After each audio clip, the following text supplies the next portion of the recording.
Hey guys, I wanted to show you how special ed math is going to be using Flipgrid to let students ask for help with specific problems on their assignments. Now I'll show how we manage Flipgrid through our computers, and then I also have a video for using Flipgrid through your phone for students, just to show just how easy it is and how much more flexibility we get when it comes to assisting students on math work. So this is my Flipgrid. It's kind of like the Canvas dashboard, but in Flipgrid it's called the discussion. And you have your topics and you have your groups. So your groups would act as your classes. And I have like a blueprint, so this is where I store most of my stuff. And then here I have like my specific class. I goofed up on the link though, so my specific class responded to the one that I made in my blueprint. But I'm going to go to my topics, which just lists each of the Flipgrids that I made in my groups. And I'm going to go specifically to Cycle 1 Basic Operations Help. So I have set this up. It's very simple to do. And I just said, if you need help with a problem on this week's assignments, create a video here asking for help.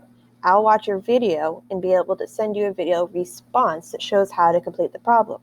And that's exactly how it is. It's amazing that way.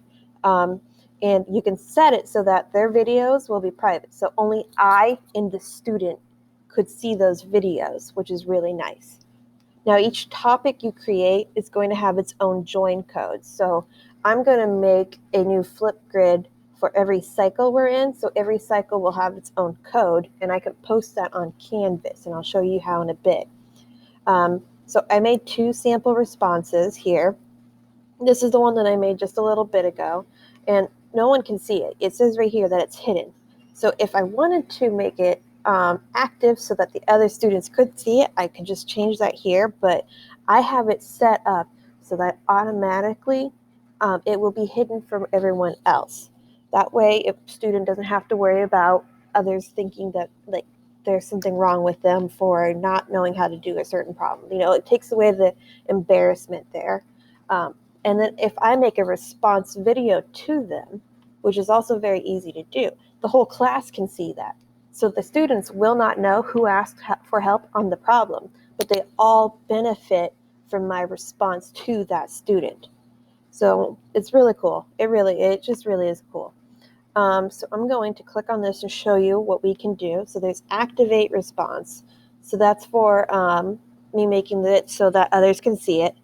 Add to mixtapes. I'm not really going to do much with that. It's what it sounds like. You make a mixtape of different responses. I can move it around if I want to. I can copy it. I can download it.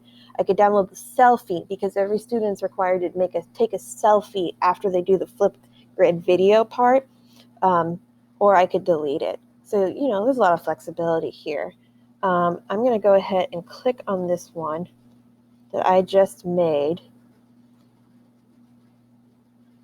And so this is me just showing an example video.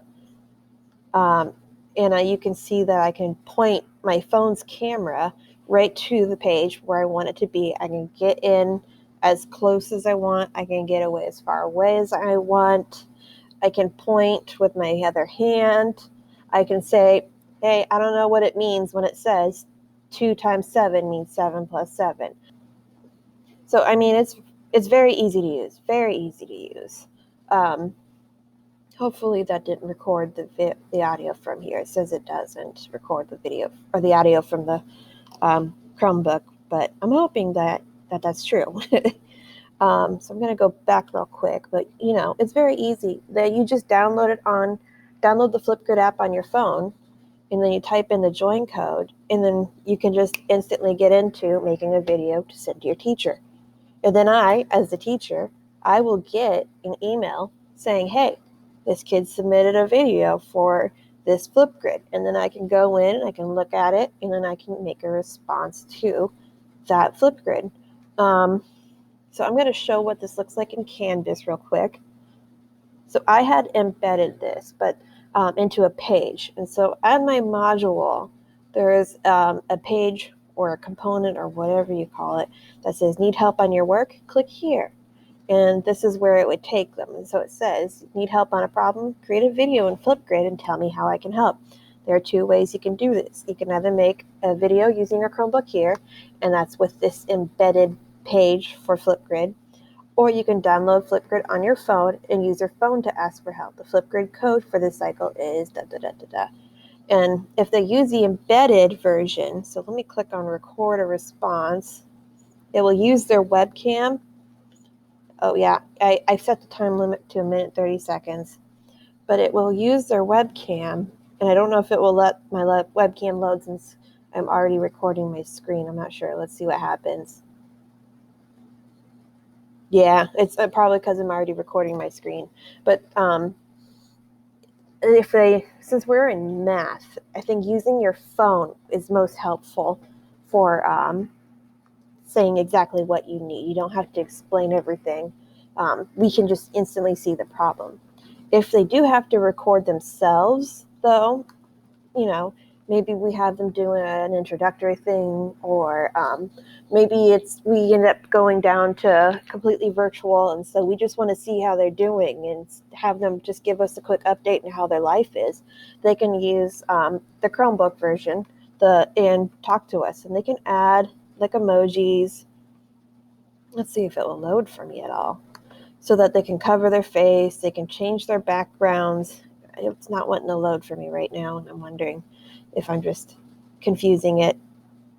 Yes, I'm going to exit. But it's very easy for them to use. They can also go to Flipgrid's website and enter this code too. They can also get a QR code to scan with their phone if they want to go to add this topic to their phone to leave a video asking for help there. It's very easy to use, very easy. So I don't know. Let me know what you guys think. This is what we're going to do for special ed math, and I think we could really use this in the general ed math classes too.